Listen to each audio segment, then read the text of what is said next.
ಆನೆ ಹಾವಳಿಯಿಂದ ನೂರಾರು ಜನ ಸತ್ತೋಗ್ತಾ ಇರ್ತಕ್ಕಂಥ ನಾವು ಕಣ್ಣಾರ ನೋಡ್ತಾ ಇದೀವಿ. ಸುಮಾರು 75ರಿಂದ 80 ಜನಗಳು ಮನೆಯಲ್ಲೂ ಕೂಡ ಶೋಭಾ ಅಂತಕ್ಕಂಥ ವ್ಯಕ್ತಿ ನನ್ನ ಕ್ಷೇತ್ರದಲ್ಲಿ ಬೆಳಗ್ಗೆ 8 ಗಂಟೆಗೆ ಗೊಬ್ಬರ ಹಾಕ್ತಕ್ಕಂಥ ಸಂದರ್ಭದಲ್ಲಿ ಆನೆ ಬಂದು ಹೊಡೆದು ದಾಳಿಯಾಗಿ ಸತ್ತೋಯ್ತು. ದಿನನಿತ್ಯ ಆನೆಯಿಂದ ಇಷ್ಟೆಲ್ಲ ಸಮಸ್ಯೆಗಳಾಗ್ತಾ ಇದ್ರು ಕೂಡ ನಾನು ಮೂರನೇ ವರ್ಷ ನಡೀತಾ ಇರೋದು ಸರ್ಕಾರಕ್ಕೆ ಹಲವಾರು ಬಾರಿ ಮನವಿನ ಮಾಡಿದ್ದೀನಿ ಸಭಾಧ್ಯಕ್ಷೆ.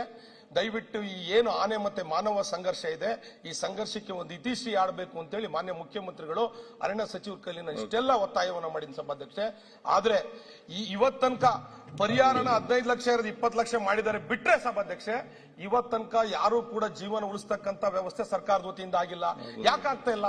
ಒಂದು ರಾಜ್ಯ ಸರ್ಕಾರಕ್ಕೆ ಅಂದ್ರೆ ಮಾನವ ಸಂಘರ್ಷ ಮತ್ತು ಪ್ರಾಣಿ ಸಂಘರ್ಷಕ್ಕೆ ಆನೆಯಿಂದ ಇಷ್ಟೆಲ್ಲ ಜನ ಬಲಿಯಾಗ್ತಾ ಇದ್ರು ಕೂಡ ಇವತ್ತು ನಮ್ಮ ಭಾಗದಲ್ಲಿ ಇರ್ತಕ್ಕಂಥ ಕಾಫಿ ತೋಟಕ್ಕೆ ಯಾರು ಕೂಡ ಸಾರ್ವಜನಿಕರು ಕೆಲಸಕ್ಕೆ ಬರ್ಲಿಕ್ಕೆ ಎದುರ್ತಾ ಇದ್ದಾರೆ. ಯಾವ ಟೈಮಲ್ಲಿ ಬಂದು ಆನೆ ದಾಳಿ ಮಾಡುತ್ತೋ ಅಂತೇಳಿ ಯಾವ ಓನರ್ಗಳು ಕೂಡ ತೋಟದ ಒಳಗಡೆ ಹೋಗ್ಲಿಕ್ಕೆ ಸಾಧ್ಯ ಆಗ್ತಾ ಇಲ್ಲ.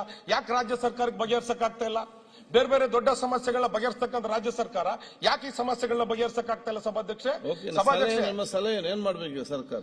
ಅದಕ್ಕೆ ಆನೆಧಾಮ ಮಾಡ್ತಿರೋ ಮಾಡಿ ಒಟ್ಟಲ್ಲಿ ಆನೆ ಮತ್ತೆ ಮಾನವ ಸಂಘರ್ಷಕ್ಕೆ ಏನ್ ಮಾಡ್ಬೇಕು ಯೋಚನೆ ಮಾಡಿ ಜನಗಳನ್ನ ಅಲ್ಲ ಒಂದ್ ನಿಮಿಷ ಯೋಚನೆ ಮಾಡಿ ಏನ್ ಮಾಡ್ಬೋದು ಅಂತ ಸರ್ಕಾರ ಯೋಚನೆ ಮಾಡಬೇಕು. ಸರ್ಕಾರ ನಮ್ ಜೊತೆ ಕೂತ್ಕೊಂಡು ಚರ್ಚೆ ಮಾಡ್ಲಿ, ನಾವು ಸಲಹೆಗಳನ್ನ ಕೊಡ್ತೀವಿ. ಈ ನಿಟ್ಟಲ್ಲಿ ನಾನು ಹೇಳ್ತಕ್ಕಂಥದ್ದು ಮಾನವ ಮತ್ತೆ ಆನೆ ಸಂಘರ್ಷಕ್ಕೆ ಕೊನೆ ಆಡಬೇಕು. ನಮ್ಮ ಭಾಗದಲ್ಲಿ 70 ಜನ ಸತ್ತೋಗ್ತಕ್ಕಂಥದ್ದಾಗಿದೆ. ಮುಂದೆ ಈ ರೀತಿ ಆಗ್ಬಾರ್ದು. ಸರ್ಕಾರ ಇದಕ್ಕೆ ಜವಾಬ್ದಾರಿ ತಗೋಬೇಕು ಅಂತ ಹೇಳಿ ಈ ಮೂಲಕ ಒತ್ತಾಯ ಮಾಡ್ತೀನಿ ಸಭಾಧ್ಯಕ್ಷ.